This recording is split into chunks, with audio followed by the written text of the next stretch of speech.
He said I should give you the horse and a kiss. If the horse is there waiting for you. Now, where do you want that kiss? No thanks, I'll settle for the horse.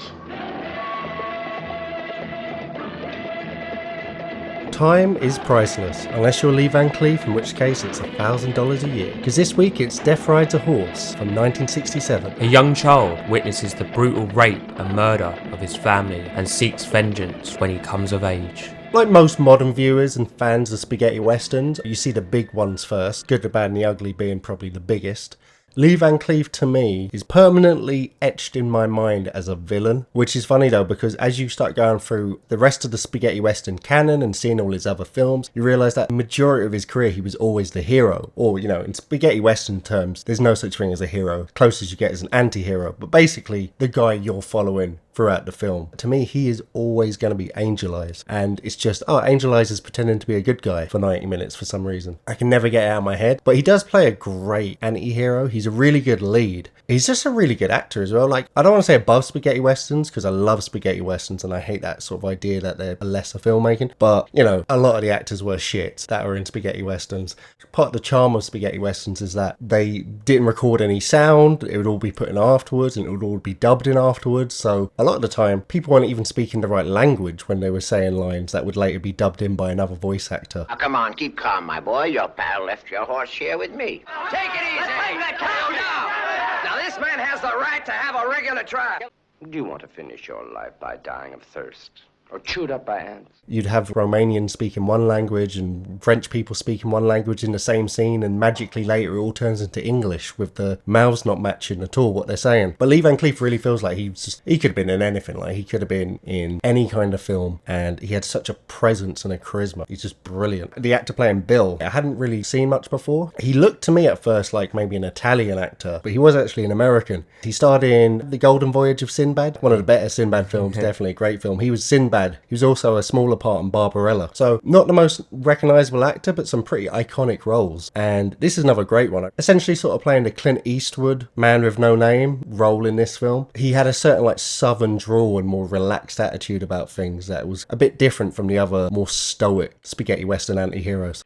Now, boy, you really know everything, don't you, Grandpa? His relaxed attitude was confusing to me considering how the film starts. Westerns are my favourite genre, and I'd never actually heard of this one. But straight away, the title, Death Rides a Horse, without looking into it, I was like, this is going to be good. And you've got the great credits, stormy, moody opening. You've got the Ennio score. It's like a roll call of Leone cast members. I was like, I recognise this guy, that guy, this guy. The spaghetti western world was pretty small, very ancestral in terms of like mix and maxing with crew and the actors. A gang of villains come across a homestead, shoot the poor dad who looks like a farmer. There's two very beautiful looking women, so straight away I was like, oh no, they're gonna they're gonna do what they're gonna do. Yeah, you know what's coming.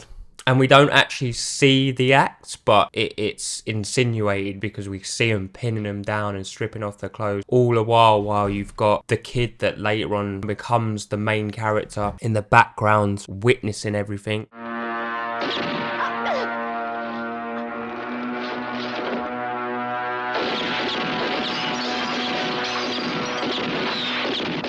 Only for one of the gang members to put him to safety, and I was thinking, oh gosh, are they going to kill this kid? Because if they leave him alive with the name Death Rides a Horse, I know what's going to happen. So sets it up brilliantly. It's funny because it films it in a way, it's clever, where naturally you think that's going to come up later, but it was so brief and shot nearly in a way where you couldn't really see who did what or what happened. I forgot about it. I wasn't really thinking about how it comes up towards the end.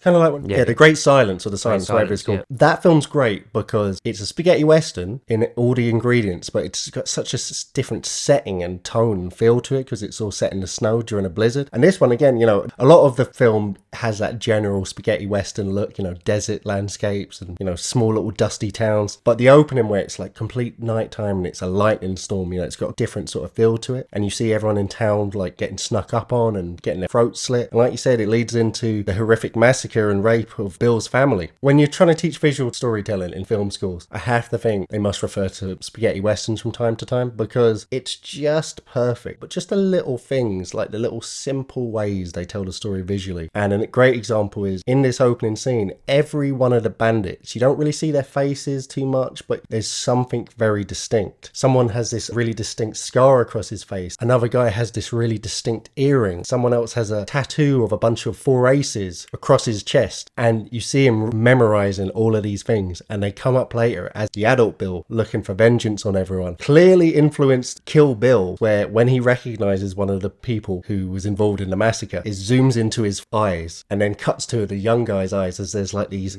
faded low opacity overlaying effects of different shots of the young lad's eyes, and it's got a red filter over everything, and it's playing the music loud, and instantly you think of Kill Bill whenever the bride sees one of the people on her list and it zooms into her eyes with that classic music. Tarantino must have borrowed that directly from this. I was going to say, because Tarantino, he loves The Great Silence. He clearly loves Django. He done Django and Jane. So he's definitely seen this. It kind of reminds me like the British institution of Crime Watch. You know, when they'd have that section of the show where there'd be like mugshots of them and they'd have ripped faces and one ear, and they'd be like, oh, he has a tattoo on his face. Do not approach this man. Call the police.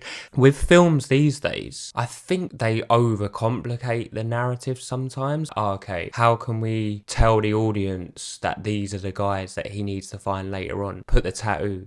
This is the same writer that wrote a lot of Leone's films, so like the Dollars trilogy and everything like that, and you can bang on see that. For someone that isn't a Western fan, as you said, they probably go to the Dollars trilogy, maybe Once Upon a Time in the West a bit later on, when you've got the Dollars trilogy action out of the way. But if I was going to recommend, I would say this is a good starting point. You rotten murderer.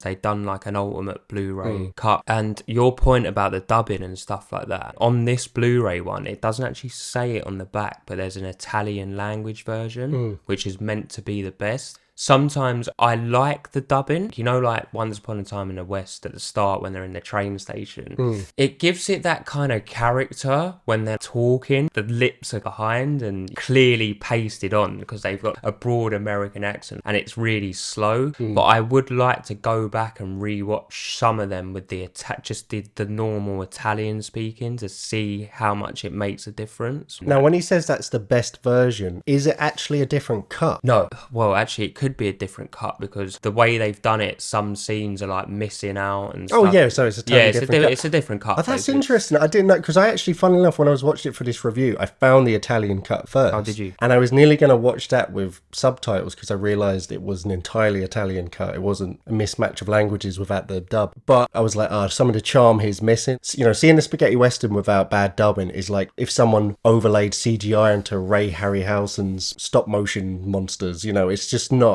what you're there for. You're talking about different versions. Is the title of the film originally in Italian was going to be Dueling the Winds. It was actually Lee Van Cleef that came up with the Italian title of A Man to Man, which the director loved. The American studios came up with Death Rides a Horse because they just thought, you know, if you use ChatGPT today, say, come up with generic, cool spaghetti western movie title, it'd probably spit something like that out. It sounds awesome. Has nothing to do with the film though, really, when you think about it. Doesn't really make sense for the film, and the director actually hated it. But it's funny because it's one of the most gangster titles of a movie ever. I can see why he didn't like it, because ultimately it means nothing to the film and someone else came up with it. It must be an odd experience if you put your blood and guts and sweat and hard work into a movie and someone comes along and just slaps some title you think doesn't match it at all. But come on, Death Rides a Horse for a spaghetti western, you can't come up with better than that. That's a good debate. The most badass movie title straight away is Die Hard. Die Hard. Like, literally, you're a cop, you're gonna murder everyone, call it Die Hard. Argument though, Die Hard is only a great name because the film's great. If that was attached to a terrible film, you'd be like, and it's called Die Hard. What? That is the dumbest name I've ever heard. Death Rides a Horse is a fucking gangster name, no matter what it's attached to. Yeah, no, you're right. If it was like a Z movie with like terrible acting called Die Hard and terrible special effects when they're being shot, like fake blood, you'd be like, yeah, that's crap. Die Hard. Like, it is stupid when you think about it. You could have wasted time having a bit of Bill's growing up and, you know, what happened in the preceding years. Him going around on a farm, collecting water, doing all this and that. You do get a really quick montage of him just practicing shooting. Basically like a Rocky training video. Like essentially montage when he's like lifting logs or something. He's like spinning around, doing roly-poly, shooting bells, and you're like, yes, Bill's become a bad boy. Like, do you know what I mean? So I really like that. And then you're kind of wondering what's happened to the gang, because you know they're going to be involved in it. And then it cuts to Lee Van Cleef's character. He's been in prison for 15 years. So we're like, oh, that's where he's been. And, you know, in 2 quick scenes, really, in the space of a couple of minutes, it's set up our protagonist excellently. And I just love it's again such a spaghetti and western style shot where it's right in close on his metal prison leg brace and it gets smashed with a pick. It zooms out to reveal Lee Van Cleef in like a dusty old sort of old school timey prisoner outfit in the middle of this giant quarry where I guess they're all doing forced labour. And you get classic on the nose clunky spaghetti and western exposition dialogue where he's like, oh, I've never seen you laugh, but you'll be laughing today because you're out of prison after 15 years, just giving the audience what they need to know. In 15 years, ain't nobody seen you laugh. As for me, I understand you. Ain't no laughing matter to be in jail. But you can laugh today because today's different. I like the little scene where he's meeting the prison warden. He wants his gun back, the $15 he had in his pocket, and the exact number of bullets he knows was in that desk. And it's funny to think, so I'm assuming this warden puts what's ever in the pockets of the prisoners in these drawers and then just doesn't touch them for other 15 years. Wouldn't you just, like, I can't keep shit in my wardrobe for more than a month without it getting moved about or, like, going somewhere else. Yeah, it's actually madness because, number one, to get jailed for 15 years back in these times seemed to be practically impossible. Like, literally, everyone's just going around shooting everyone and the sheriffs are like, oh, self-end. You know, imagine someone going to jail here 15 years for stabbing someone, going back to the desk in the British police station. They're like, here's your knife. Yeah, still with the blood of the victim. Like, all right, cheers. Like, yeah, I love like because there's one scene later on where Bill's walked into a casino. He's on the trail of the people on his vengeance list and he's looking for names and he's in there and he starts causing trouble. He ends up shooting a bunch of guys, as you do. Playing poker on a table is the sheriff and also next to him is the judge. So they start deciding that he's going to be strung up. There doesn't need to be a trial. They pretty much do, like, I love that in Old West where you could just conduct a trial on the street or while eating a sandwich, like having lunch or playing poker. But it's also that thing where 7 witnesses saw him kill him, but he called him Yeller first. And they're like, okay, self-defense, like he was asking for it. Yeah, self-defense seems to be like the ultimate get out of jail card. Like America, baby. If someone goes to like punch you but misses and then you shoot him in the face, they're like, well, he tried to punch me, did he not? So self-defense. I mean, I think that's fair enough. Yeah. I agree with that logic. So now that Lee Van Cleef's out, he starts looking for seemingly the people that betrayed him and put him in prison in the first place. Lee Van Cleef goes and sees Kavanaugh. Well, this certainly is a surprise. Was it a good surprise or a bad surprise? Who is this English dickhead who is running the casino in a certain town. Beats up his bodyguards in like the most awesome knockout backhand combo I've ever seen. Knocks them both over banisters. Fucking awesome. Walks in, starts scaring the shit out of Kavanaugh. He offers him like $100 being a dickhead. And he says, no, I want $15,000. $1,000 for every year you fucked me over. 15,000. What? 15,000, 1,000 for every year in jail, cash. And where am I going to get my hands on that kind of money? Oh, you'll find it. Yeah, $15,000 seems to be a hell of a lot back in those times. Yeah, like, shitloads. Literally, like, even $100 seems like a madness. If you adjust it for inflation, that's like probably like £1 million. Did you recognise the actor playing Kavanaugh? Was he in A Fistful of Dollars? I don't think so, no. He was in one of them, wasn't Well, I'll he? tell you what he was in. He was in Dial M for Murder, one of my favourite Hitchcock movies. Brilliant film. He was also in a bunch of Bond films from back in the day. Dr. No, I can't remember a few of the others, but he was in a lot of them. He would always play like a generic villain or random, sophisticated, cunty English guy in this organisation or a henchman. You know, he's got that brilliant English accent, that gaunt sort of weird look to him, and he's just perfect playing a bad guy. Yeah, grey hair, like literally in a dressing gown. Like. Yeah, one of those guys that looks like he's in his mid-50s from age 18. Like, he just looks like a dickhead. Luke Littler. Yeah. He looks 50 at 16. Kavanaugh is kind of like a Weasley character. He's a bit of an Ian Bill. So he's like, oh, I'll get you your money. I'll get it for you tomorrow. Just don't hurt me, blah, blah, blah. Immediately, though, he's really planning to double cross him and kill him.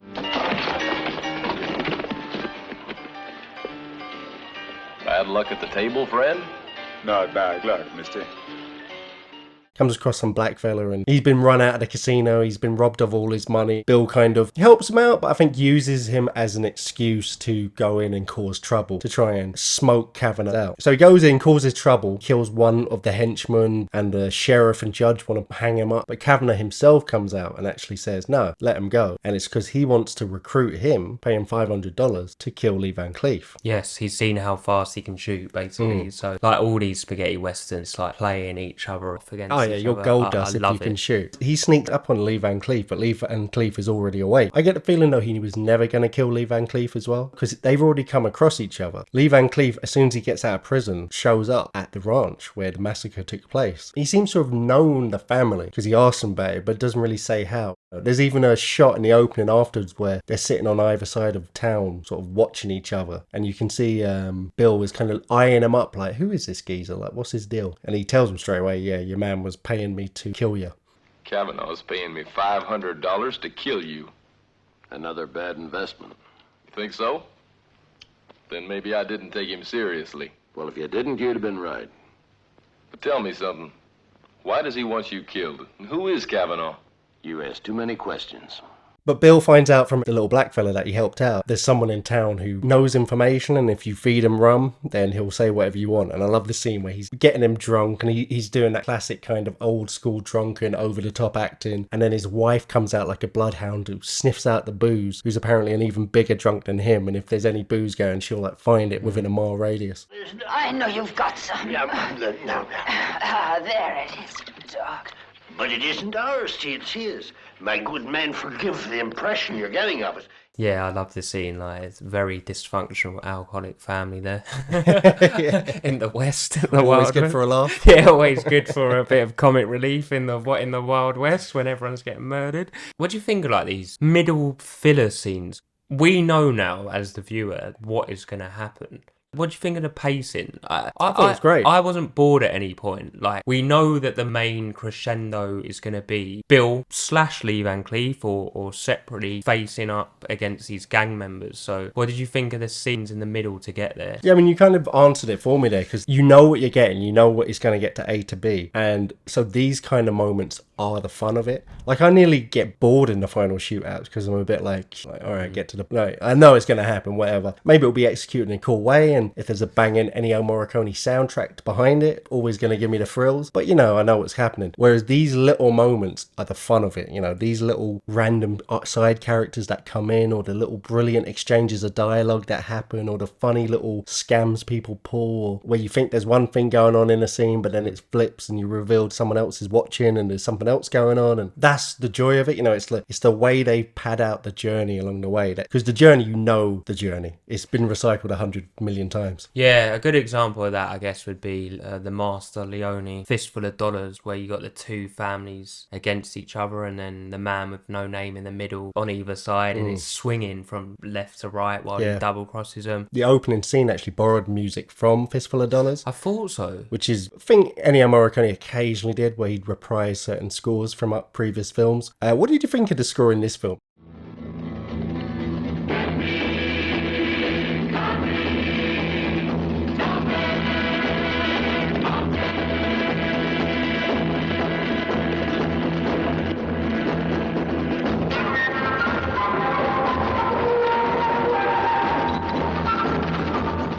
I thought it was used quite sparingly, to be honest. Like, at the start, it's very prominent. You got the classic Morricone elements, animal howling, like yeah, unconventional instruments and stuff. Yeah. Unconventional instruments. We're huge fans of Morricone. We've done a full episodes on him before. We've seen him live. We couldn't be bigger fans of Morricone. every score he does is brilliant in his own right, but out of all the films I've seen of his, it's not one that it's good, but it didn't blow me away, you know. I don't know whether it's the way it was used with the film, or it just didn't seem to have that real hit for me in this. Yeah, I know what you mean. I mean, I love the score. It's a brilliant score, but I don't think it quite works as a main score, because especially as an Ennio Morricone score, it feels like it's building to something it never gets to. Usually an Ennio Morricone score, it like hits you like a ton of bricks, and then it builds to something, and then it fucking explodes, and you're like, oh shit. And that's the bit you remember. The preamble is just important, but the explosion's what you remember, the crescendo, and this feels like it's all preamble. It's great preamble, don't get me wrong, this is one of my favourite scores. There's a reason Tarantino nicked it for Kill Bill. Perfect for the name of the film, even though the name of the film got tacked on and doesn't make any sense for the plot. I really did like the direction in the film, but I felt like the score never quite got utilised right. You know, this in good spaghetti westerns, from Leone to Kabuki, there's moments where the score and the visuals seem to match up perfectly. You know, they seem to become one. You can't have one without the other. The score doesn't make sense without the scene, and the scene doesn't make sense without the score, and it happens a couple of times in the film, and it gets utilised perfectly for a set piece or a moment. And I never really felt it happened in this film. You had good set pieces and you had good moments, but it nearly felt like we got to use the score a couple of times because we got a great musical score, so let's just chuck it in while these guys are getting on their horses and riding away. Or I felt like it was never really used when the villains were showing up or something big was going to happen, which is what that score sounds like to me. It sounds like the impending build up to doom or something awful happening. Yeah, the problem herein lies with Morricone, that his body of work is so impressive that if someone done this standalone, you'd be like, that is excellent. Yeah, it's so true. But when you compare it to his others, it just falls flat, because it really has to be, as you said, the film has to tie in with it. And I think maybe the film slightly let it down in its narrative. That's what I'm saying. Yeah, I'm not saying about the score at all. Yeah, I totally agree with you. Like, in A Few Dollars More, you know, you had the iconic watch opening, ding, ding, like, but we didn't really have that here. It's kind of like a perfect metaphor would be like a football player, like Cole Palmer, so good throughout all the season, and then he's not good for one game, or he does good stuff, and you're like, oh, but he hasn't scored today, so he hasn't been that good. It's kind of like victim of your own success. Yeah, victim of your own success, but it's still good. Don't get me wrong, it's a great score.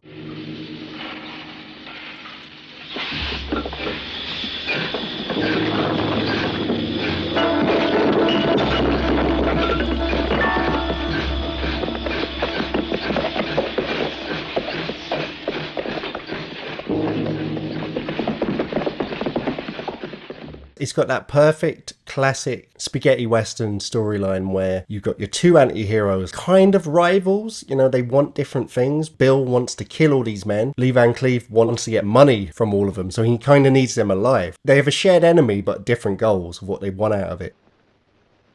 We both got an old account to settle with the same people. Only I'm going to take first crack at them.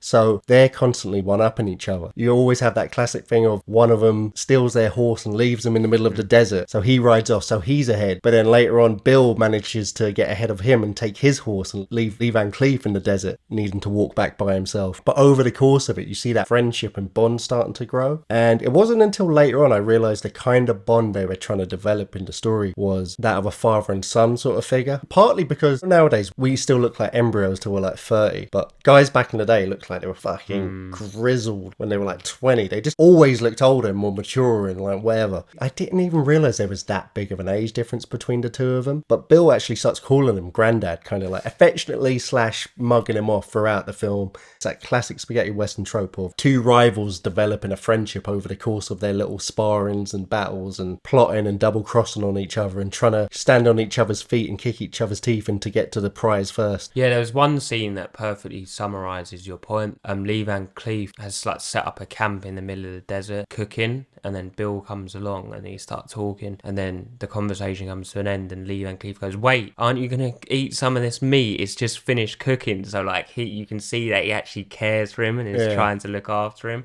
On Lee Van Cleef's character, you talked about his motives there being purely for the money. In the scene where he meets Kavanagh and the first request for the 15 grand, do you think in a parallel universe he just went to the safe and was like, well, I've actually got 40 grand here, here's your 15. Lee Van Cleef's character would have been, yep, that's all I'm looking for, and just rode off into the sunset. Do you think his motives was purely for that, or do you think he also wanted to murder him to get vengeance? Fair point, mate. He probably would have done both, because first of all, it's Lee Van Cleef, he's a badass. Secondly, it's the spaghetti western. And thirdly, he didn't seem too upset when these guys were getting killed. Like, for instance, as well, when Bill actually decides to start killing Kavanagh, because he hears he's known as Four Aces, which is obviously the tattoo. And he has his first Kill Bill style flashback shoot into his eyes when he sees it at the poker table when he confronts him. He kills Kavanagh, he kills a few other guys. One of the henchmen he doesn't see gets shot by someone from out of frame where you're like, oh, who was that? And it reveals to be Lee Van Cleef. So already at that early stage, he knows who Bill is. He knows that that's his family. He wants him out of the way because he wants to collect his debt. But he's also protective of him already. He obviously feels guilt, and that only grows as this bond grows. But it's not until towards the end where he's had his great shootouts. He killed the Mexican guy with the scar across his face. He's killed the guy who's hitting women in the bar, and, you know, he's hitting a beautiful Mexican woman and mistreating her, and he has his great shootout. He gets buried in the desert up to his neck, and he's like stuck there for a bit, but Lee Van Cleef shows up and helps him out, and they get ready for the final big showdown. But it's only then that it's revealed that Lee Van Cleef was also there. He was one of the bandits, and it's a pretty, I gotta be honest, maybe I'm just stupid. I feel like I can see movie twists coming a mile off, or when a film's planting seeds early on for something that's going to happen. I genuinely didn't see this coming. Yeah, same. I actually went back to the first scene and tried to like see if I could see him. I guess it's quite clever, like we now know why they made it a dark, stormy night rather than like a bright, sunny desert, because you'll be like, he's there. Yeah, like, do you know what I mean? But what I found funny about some of the characteristics of some of the villains, why didn't the guy with the earring just take the earring out? Yeah, that was the thing. Why it wasn't like he has a birthmark on his face. It's like he wears this earring forever, I guess. It's like the most fruity earring as well, like some long, like fucking whatever. But by the by, and the guy with the spurs just don't wear them. Like, do you know what I mean? Like, I get the tattoo guy. There's nothing he can do about that. Like, literally, he opens his shirt and he's like, "Oh, it's you. You've got the Four Aces on you," or the Scar guy, you know. But the other two, they could have just easily got out. It's like if a group of bank robbers planned out an Ocean 11 style perfect heist, but then said, "Let's tattoo Bank Heist 2024 Friends Forever on our foreheads," and then go about our business and try and get away with it. It's just like, what are you doing? But I guess you have to do it. It's kind of like narrative tools that have to be used. It's like we always sit here and like analyze plot holes, but it just comes down to this is a film. And it throws up this great dilemma for Bill. If it means anything to you, when I saw what was happening, I was too late to stop it. All I could do was save a child, and now that child is going to kill me. All right. I've been waiting for that. But let me do something first. Let me help you now. There's too many of them out there for just you alone.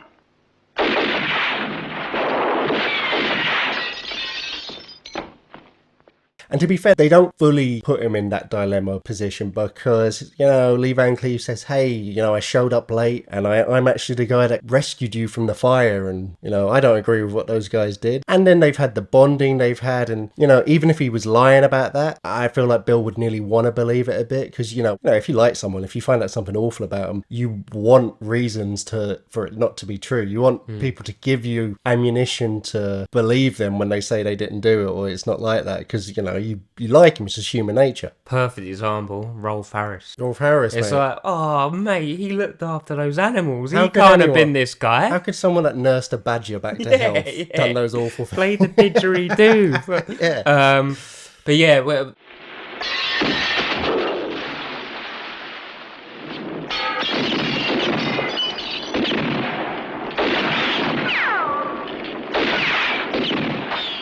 this is a really cool final scene because there's so much going on. You've got the villagers helping defend the town and like placing wagons and setting fire, and you've got Lee Van Cleef and Bill kind of like in Zulu Rorke's Drift where they're all in the hospital and like smashing out the windows, shooting guns. And it's really through. well choreographed because a lot of times, sometimes spaghetti westerns, they can just end up being like a lot of like hiding behind chairs and shooting and someone sneaks around and eventually gets the shot off. But you know, the building sets on fire and they have to escape through the window and Lee Van Cleef's looking through the dust and he wrestles someone and drowns him in one of those classic little troughs for a horse that's laid out, and he's moving through and he can't see anything. And, you know, it's really well set up. It's like actually a genuinely good action scene, whereas sometimes those final showdowns can be a bit like, come on, let's get to the shit. But also, there's another reason to be invested, because you know there's unfinished business. Just before the battle started, that's when Bill found out who Lee Van Cleef really was.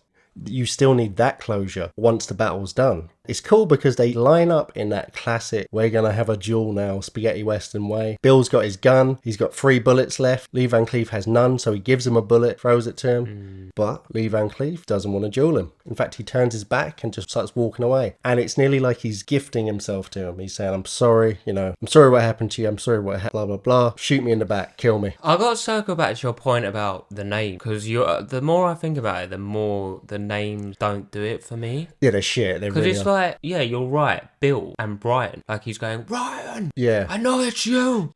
Turn around, Ryan!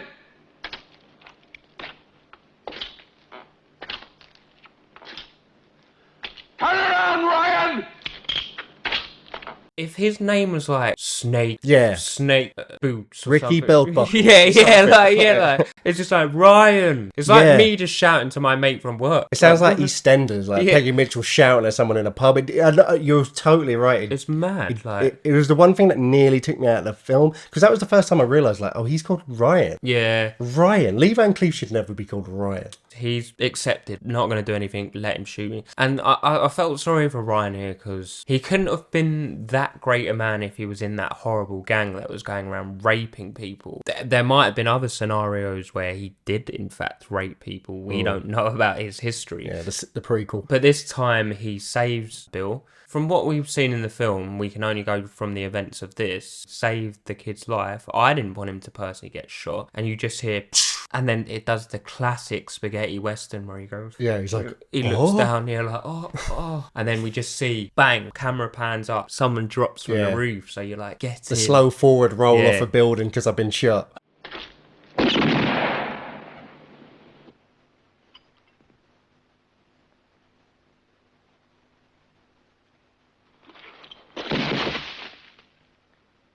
And really, the ending is like all classic spaghetti westerns. Lee Van Cleef's like leaning on the wall. Bill rides off into the distance, and Lee Van Cleef just turns to the camera and goes, "Bye, son," or like, "Go on, son," and then it just comes up the end. And he says, "Thanks for leaving me my horse." Yeah.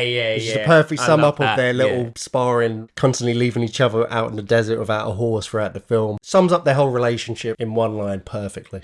Yeah, I've got to say something which is a bit unrelated, but after watching this film, I thought of a really cool game idea. Okay. Right, so basically, did you ever play like Theme Park World? Mm-hmm. Where you like built a theme park, and the same makers that also done a medical one where you run a hospital. Oh yeah. It's a Western town one, So basically, 2 ideas. Either the game is you play the sheriff, and it's like first person, you got to be like going around like stopping fights and like arresting people, putting people in jail, doing all this. If you want, you can become a dirty sheriff. So you go into like the casinos, take the money, and like fuck hookers and shit and do stuff. But it's kind of like a Sims element, so you've got to like manage the town.